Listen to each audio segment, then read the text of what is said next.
¿Contás diferencia entre terremotos, dos terremotos o un terremoto y una réplica? Sí, hay una diferencia importante. Un terremoto se produce en un punto y al cabo de los días y semanas se va propagando una fractura. Como cuando agarramos una hoja y la abrimos, Sí. Exactamente igual. Las réplicas son ese ruido que se genera en la propagación de la fractura. ¿Qué pasó acá en Venezuela y qué pasó en otros casos? Un terremoto, con sus réplicas, Sí. mueven otra falla, provocan el desplazamiento de una falla vecina. Entonces tenemos dos terremotos, cada uno asociado a su secuencia de réplicas posterior.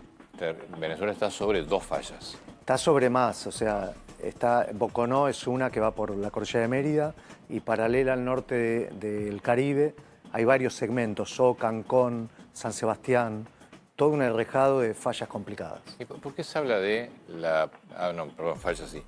Pero sobre dos placas entonces era, ¿no? La Claro, placa... la diferencia entre fallas y placas estaría bueno. La placa del Caribe, te digo lo que yo escuché, Sí. Placa del Caribe y placa de Sudamérica. Sí, o sea, el mar Caribe, el Sí. fondo del océano del Caribe, se hunde por debajo de Sudamérica. Sí. Se hunde hacia el sur por debajo de Sudamérica. Y Sudamérica está cortado por una serie de placas y en ese proceso esas placas tienen movimiento diferencial. ¿Y qué es una falla? Una falla es una fractura que corta la corteza terrestre, que puede tener kilómetros de profundidad y decenas a cientos de kilómetros de largo.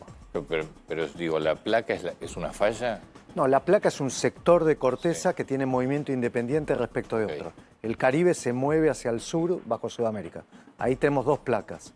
Ahora, cada placa está fragmentada en fallas, ¿sí? Como un puzzle de bloques. Entonces, este proceso hace que esos bloques se muevan y tengan movimiento diferencial. Y después lo que yo escuché es... Ahora, Venezuela es un país sísmico. Sí. Y si es así, ¿por qué no hay... Porque, digo, qué sé yo, Chile es un país sísmico, pero todas las construcciones de Chile son antisísmicas, Tampoco hay con una tanto legislación... antecedente de terremotos tan fuertes. Digo, Hace 120 claro, años. 120 años, el último Sí. así fuerte. Sí, igual se conoce muy bien el comportamiento de estas fallas. Se sabe que son plausibles de generar terremotos de esta magnitud y capaz Pero que digo, no. ¿por qué estas fallas generan menos que los que en Chile? Que los que hay en Chile, que vos tenés mucho más frecuentemente terremotos fuertes. Bueno, la pregunta no es simple, pero los terremotos de subducción, cuando vos tenés una placa que se hunde por debajo de la otra, el largo que se produce hacia la ruptura es sistemáticamente más grande que los terremotos de rumbo como el de la falla de ayer, antes de ayer. Estos tienen una capacidad de generar terremotos más limitada, que llega hasta 7,5, 7,6. O sea, de hecho lo que vimos es la mayor energía posible que hubiera emitido esa falla. Entonces, O sea, el tiene una terremoto limitante. Es el terremoto más fuerte de esa falla. Sí, la Lo capacidad de lo peor- producir... lo peor de esa y encima falla. dos. Sí. Dos muy grandes, 7,2, 7,5. Sí. Sí, a mí lo que me llama la atención es esto, sabiendo eso, cómo la legislación de la construcción de allí no prevé... La legislación debe prever. Es otro el problema. Sí, está ok. Claro, o sea, debe No, pues en su seguramente... momento, cuando fue el terremoto de Caracas, Sí, después se modificó la legislación de construcción de Venezuela. probablemente. Eso es interesante. El terremoto de Caracas fue en 1967. Sí, Fue 30 veces menos energético que el de anteayer. mucho menos. Mucho menos energético. Por eso, esto es otra cosa, es de otra magnitud. Igual si se hubiera construido antisísmicamente y si hubiera habido planes urbanísticos adecuados a las fallas activas, las muertes hubieran sido mucho menores. Porque acá probablemente haya decenas de miles de muertes, ¿no? Cuando se define una legislación de construcción antisísmica, me imagino que intervienen ustedes también, ¿no? Más allá de no ser ingenieros en... Los colegios, sí. Es una cuestión más ingenieril que Sí, geológica. Pero tenés que tener... ¿Qué ingeniero? Es solo un ingeniero civil, pero tenés que tener noción del movimiento de las placas. Sí. No deben moverse todas iguales. No, y no es homogénea la distribución. Hay sectores de los países que están comprometidos con fallas activas y otros que no.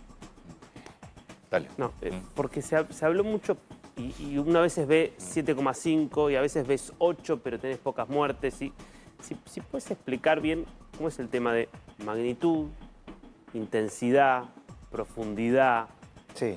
y qué consecuencias tienen esas distintas variables. Es más simple de lo que parece. Una falla es una fractura. La cantidad que se desplaza esa falla es la magnitud del sismo. Por ejemplo, un sismo de magnitud 7,5 es un desplazamiento de 1,5 metros en la falla. El terremoto de Chile de hace 15 años, de 8,9, es un desplazamiento mayor, 3 metros. Bien. Es muchísimo. Claro. Pues se te mueve Sí, el mundo. De hecho, la costa, bueno, de hecho vos ves 3 metros. emerger islas después de los terremotos.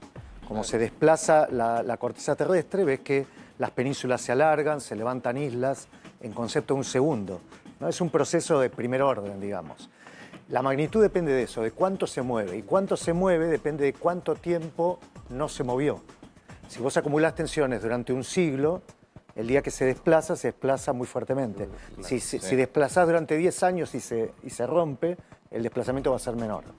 Entonces acá probablemente habían pasado más de 100 años en la zona. Claro. Entonces había una gran acumulación de Y deformación. lo otro, digo, cuando se habla de la intensidad, o se habla de... La intensidad, la magnitud es lo que Es estamos lo mismo. hablando, sí. Y la profundidad es otra variable porque ese terremoto que ocurre profundamente llega atenuado a la superficie. Se van atenuando las ondas sísmicas. Entonces, cuanto más superficial el terremoto, más destructivo. Y estos fueron muy superficiales, 10 kilómetros, muy cerca de la superficie. Ahora,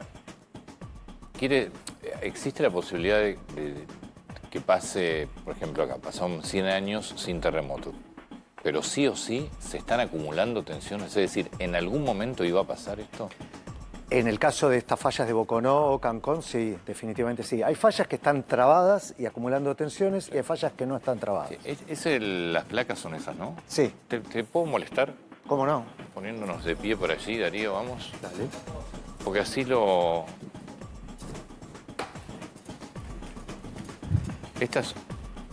Estas son las placas, es decir, toda la zona del Caribe está sobre 1, 2, 3 placas, ¿no? Exacto. Sí, 3 placas. Sí, es la interacción de 3 placas. Ahora, perdóname, ¿y Sí. Colombia? Claro, Colombia está solamente en la sudamericana, no, y tenés también la otra, la placa del Caribe.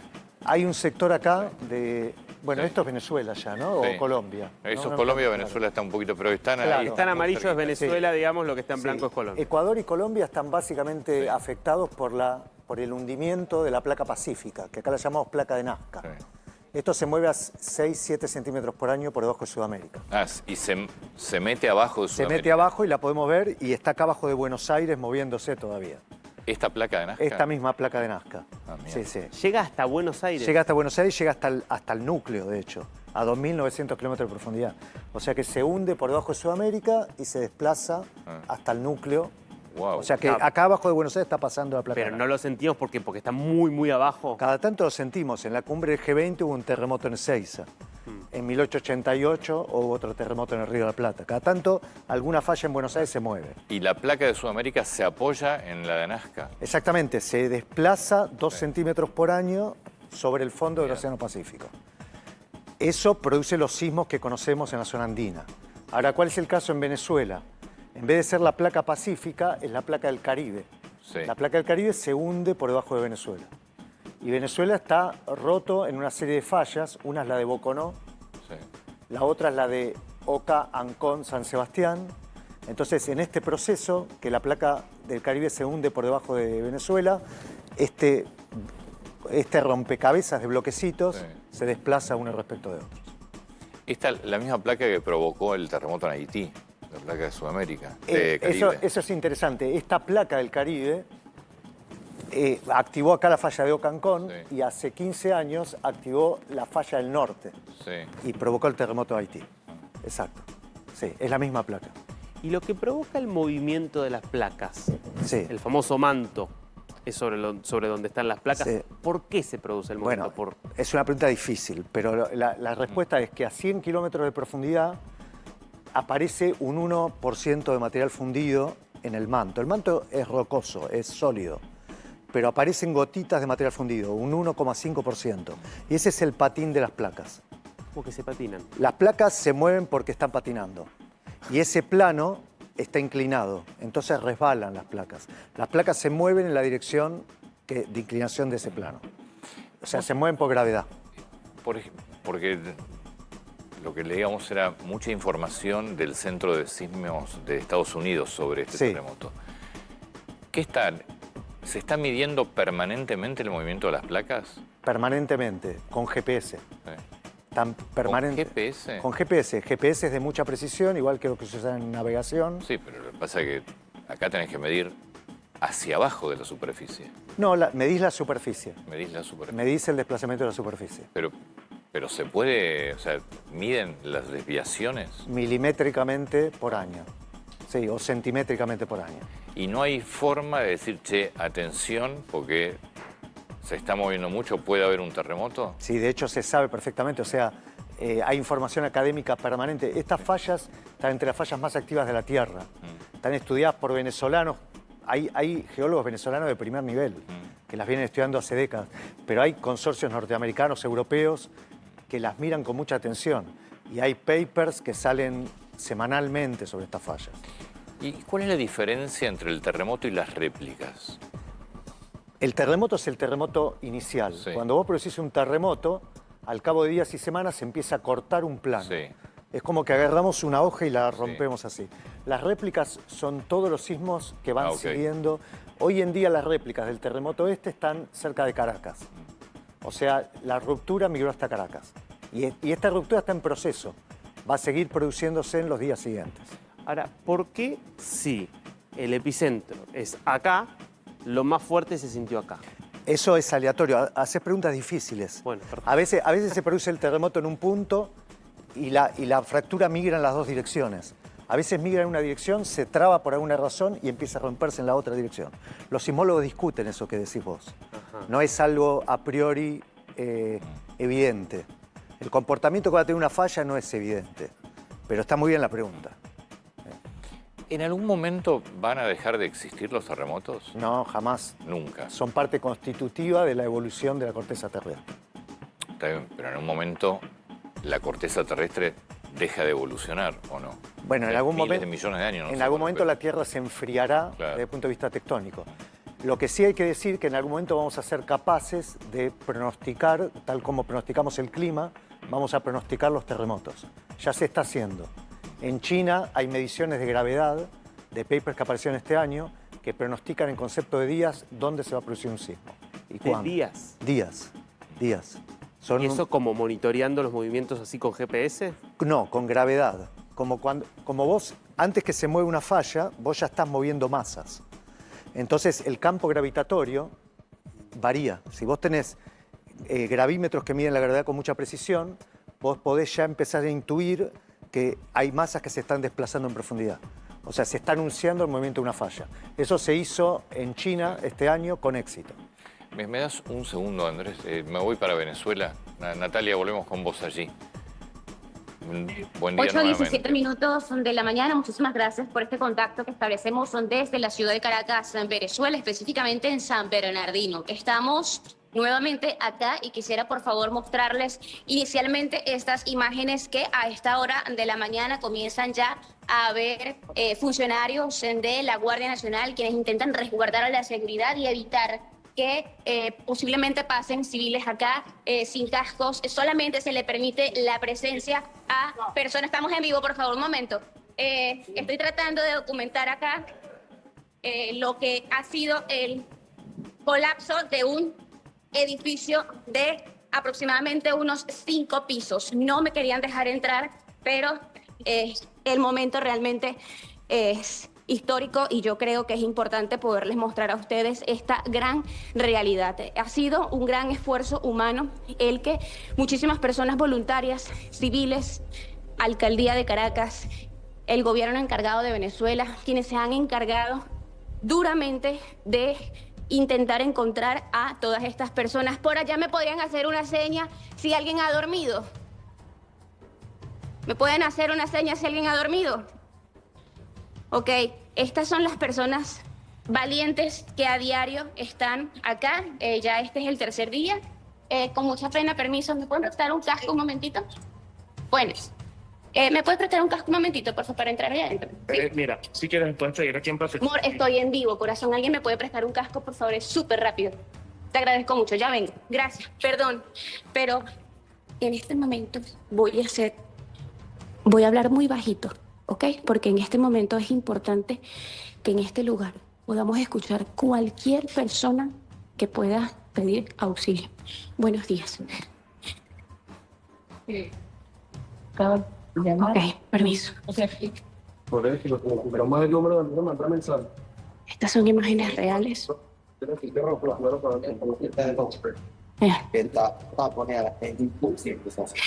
Ok, vamos a intentar escuchar qué es lo que comentan ellos, ¿ok? ¿Me puedes ayudar, por favor? Me calculo yo Señor, que duré 5 horas. Perdón, que estamos en vivo para Argentina. Qué pena, discúlpame. Sí se puede, negro. Sí se puede. Pero me gustaría poder conversar con ustedes, que son las personas que están acá. Te digo que también lo Gracias. pero No importa, no importa, no importa. Por favor, impresiones. ¿Qué está pasando en este momento para que el mundo se entere? Vivimos un momento de incertidumbre en realidad, entre todos. Contamos con el equipo de apoyo de los bomberos, Protección Civil. La Guardia también nos ha prestado apoyo muchísimo. Entre civiles hemos escarbado escombros buscando señales de vida o recuperación de cuerpo, que también es importante para los familiares. ¿Han sacado algún cuerpo hasta ahora? ¿Llevamos cuántos, Pacheco? Ah, 7. 7 cuerpos. Sí, tenemos 2 niños, uno de 6 años y el otro de 11 y varios adultos mayores y que son adultos. ¿Alguno con vida? ¿Sacamos con vida, Pacheco? Ya sacaron 2. 2. Ok, voy a conversar ahora con Pacheco, quien parece también dominar la información y que además, miren la condición en la que este señor está. No se preocupe que ahora, en este momento, cualquier persona pudiera aportar. Estamos en una situación bastante crítica. Yo me voy a ir porque el trabajo que ustedes están haciendo realmente es impresionante. Sí, realmente es bastante complicado. Le agradezco mucho por su apoyo. Yo no debería estar aquí, pero la situación lo amerita. Seguimos haciendo silencio y mostramos acá parte de las imágenes, la parte de atrás. ¿Ya escucharon bien? 7 personas han salido y no todas con vida. ¿Sí me están escuchando? Perfectamente, Natalia. Muy bien, seguimos caminando. Fíjense que acá acabo de encontrar una pertenencia. Esto era un collar y como esto muchos elementos más. Gracias, muy amable. Zarcillos, pérdidas. Dios santo, mire. No nos llevamos nada en esta vida. Miren qué hecho tan lamentable lo que estamos encontrando. Y así, muchas gracias. Esto es realmente duro. Muy duro.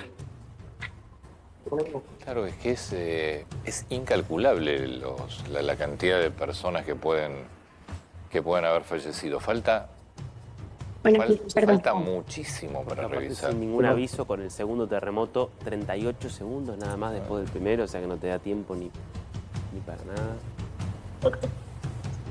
Siempre los muchachos acá, con lo que se tiene, pueden imaginar la cantidad de días que pudiera llevarse este edificio. Imagínense La Guaira, señores.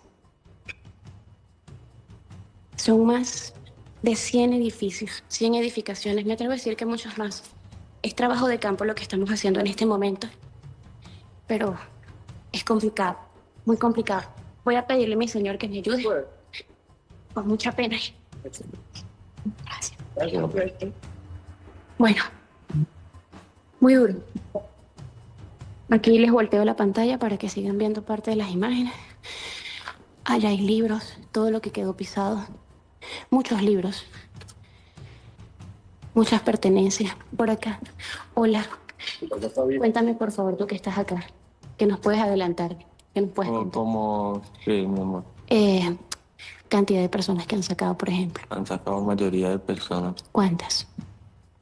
Bueno, yo que vengo llegando, porque yo estaba ayer aquí. Tranquilo. Yo estaba ayer. Yo vine ayer, ingresé ayer aquí y sacaron como 15 personas. 15 personas. Es un número distinto al que me dieron acá. Claro. ¿Cuántas con 15. vida? ¿Ah? ¿Cuántas con vida? No. Ok. Bueno, está bien. Buenos días, ¿cómo está? Seguimos. Estamos en es un momento histórico, mis amigos. Yo sé que funcionarios en Venezuela no están acostumbrados a hablar, pero estamos todos unidos y el mundo necesita información. ¿Cómo se siente? que yo había parido. Ok, bien. Vamos a respetar el derecho de los funcionarios de la Guardia porque sabemos que la historia política de Venezuela ha evitado que la Guardia, la policía y cualquier funcionario de alto rango hable. Esto se debe a, bueno, a todos los años de lucha que ha atravesado Venezuela en materia política y todavía queda eso como de no querer hablar. Entonces se les respeta. Voy a salir. Muchas gracias. Permiso y disculpen.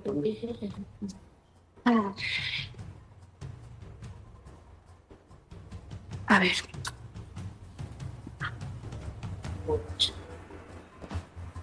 Por cierto, si yo logro salir de acá, déjeme, ya va, devolver este casco que no sé, no me acuerdo de quién era. Este casco era de un chico, pero no me... Ah, ya lo vi.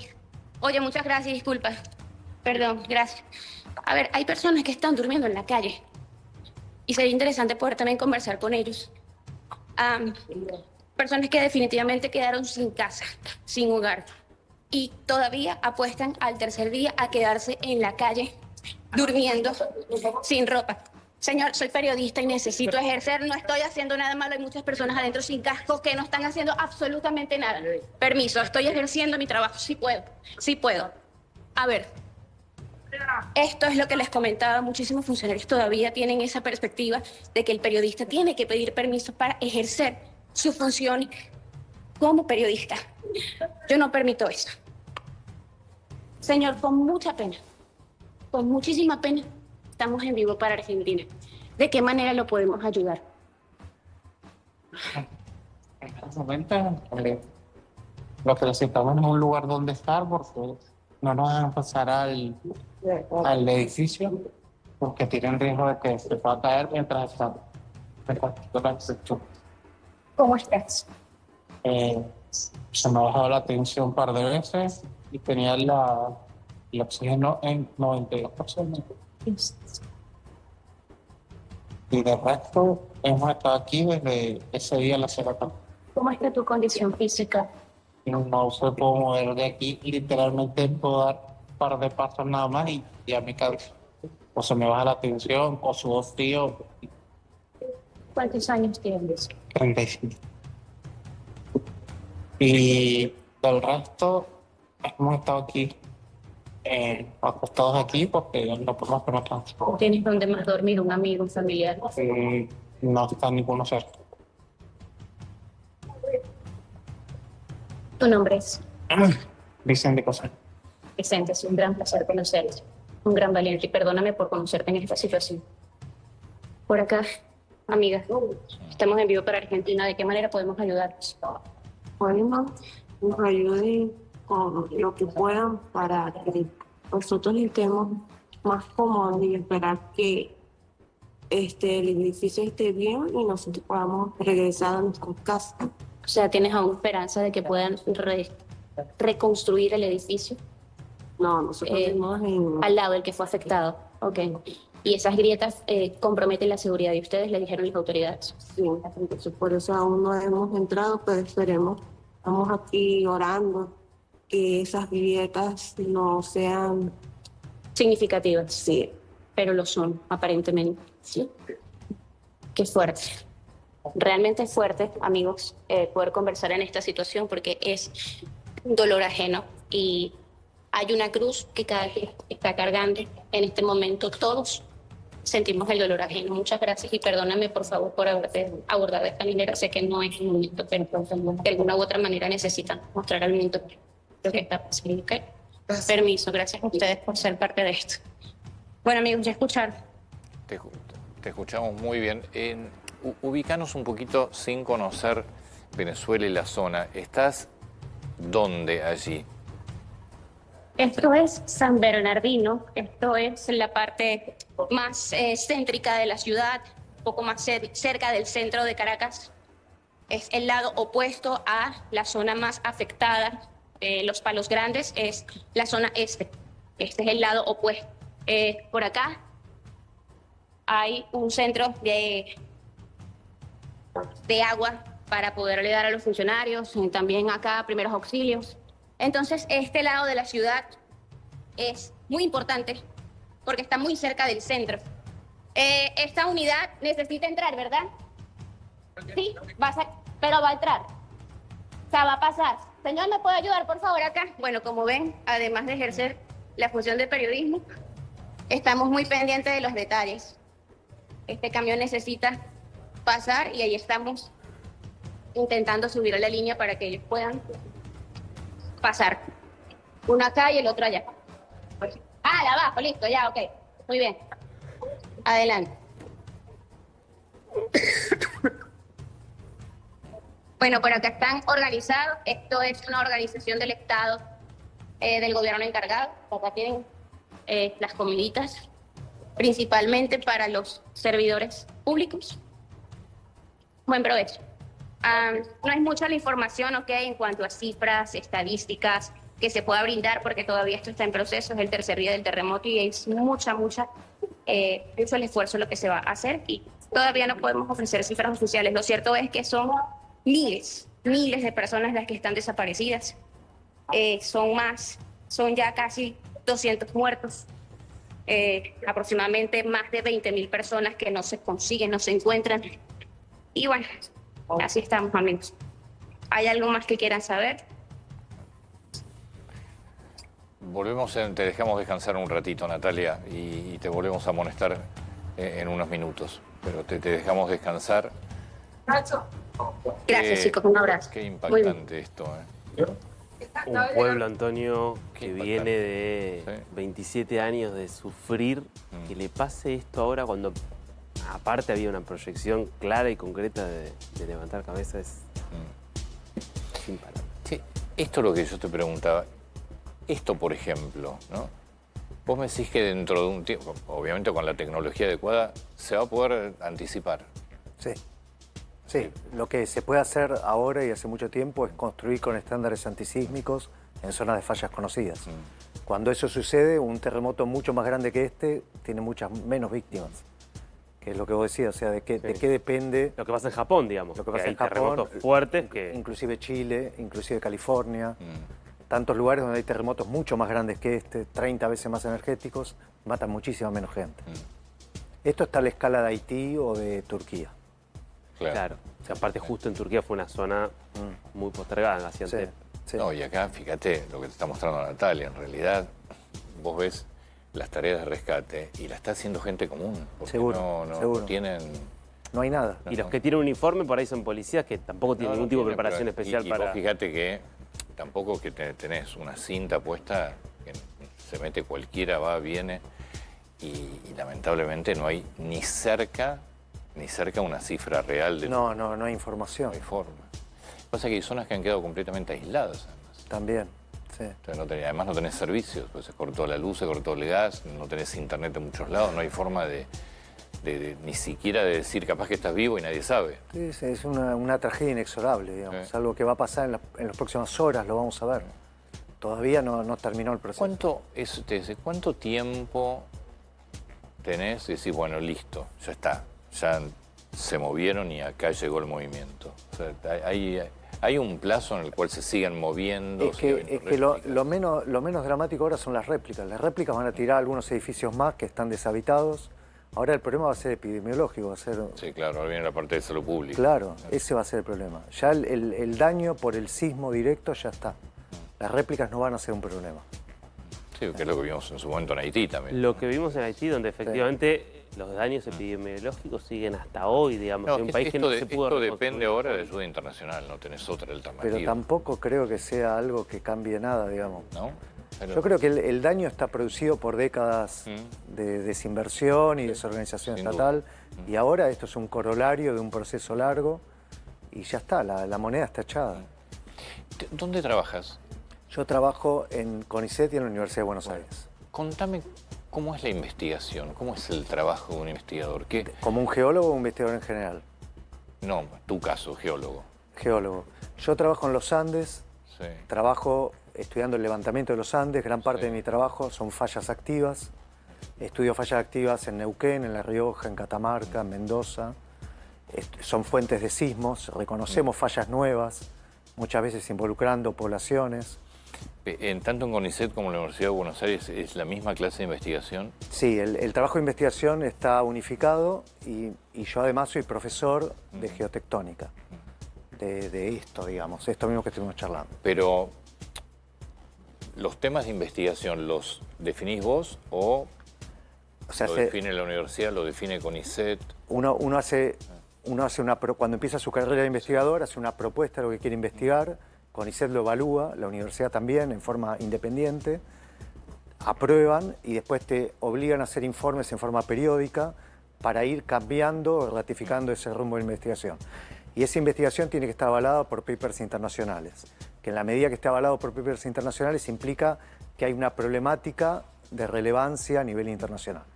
¿Vos tenés la obligación de escribir papers y de publicar o tenés que tu investigación tiene que estar basada en...? No, yo tengo que producir información novedosa en revistas de impacto internacional. ¿Y tenés una cantidad determinada que tenés que publicar? Sí, yo ahora soy investigador superior, llegué arriba, digamos, tengo gente trabajando conmigo, que son los que hacen el trabajo, pero sí, durante muchos años tenía que hacer entre 2, 3 papers internacionales, ahora hago 8, 10, pero porque tengo un equipo de trabajo conmigo. ¿Y esa información es pública o es privada? Es absolutamente pública. Toda pública. Es pública y se cita. La citan universidades norteamericanas, europeas, se consideran en los planes de planificación urbanística de los organismos gubernamentales, lo utiliza la industria. Sí. Yo doy cursos en la industria que terminan teniendo que ver con la prospección de hidrocarburos, con la prospección minera. Creo que esto está bueno, porque se habla mucho del CONICET, entra lamentablemente en las peleas políticas porque se ha hecho uso político, pero la verdad es que es fundamental en el desarrollo de cantidad de industrias que privadamente no podrían hacer tal vez las investigaciones. O sea, yo quiero poner paños fríos ahí. O sea, CONICET es un motivo de orgullo a nivel nacional. Sin duda. Y nos diferencia respecto de otros países en Sudamérica. Quizás no Brasil, que está alcanzando un nivel de desarrollo muy importante. Por supuesto que hay cosas que modificar y discutir dentro de CONICET y por eso tiene comisiones y tenemos evaluaciones permanentes. Ahora, es algo para defender y cuidar. Sin duda. Y las universidades ni hablar, porque las universidades, de nuevo, hay muchas cosas que cambian en las universidades. Programas obsoletos, docentes que no hacen lo que tienen que hacer. Ahora, hay tantas cosas valiosas y es el principal vehículo de movilidad social. Si la Argentina es lo que es porque tiene una amplia clase media, que va de la clase media baja a la clase media alta. Y ese movimiento, en gran medida, es la educación superior. Y hay una realidad que todos los países desarrollados invierten muchísimo en investigación. Investigación y educación. Una investigación atada a justamente cambiar la vida de la gente. Pero además es investigación que es pública. Es decir, después tenés mucho sector privado que no tiene recursos para hacer investigaciones que necesita para desarrollar su trabajo, que la toma del CONICET, del INTA, del INTI. Absolutamente. Yo di una clase en Tecpetrol hace 2 semanas. Tecpetrol. Voy a dar un curso ahí. Tengo contacto permanente con la gente IPF. Hay gente que trabaja en Vaca Muerta. Ni hablar que hay gente que trabaja en Chagas, que trabaja en cáncer, que trabaja en diferentes desarrollos moleculares. Hay mucha gente valiosa en la Argentina, que no tiene que ver con el medio académico, tiene que ver con una sociedad que la sostiene. O sea, la sociedad tiene valores que sostienen la educación e investigación. Es gracias a la sociedad que hay investigación. O sea que yo creo que Argentina todavía tiene una capacidad educativa, un nivel de educación en la población, que es algo que espero que no lo perdamos en los próximos años. No hay que perder. No. Andrés, mil gracias. Un gusto. Por favor. Gracias.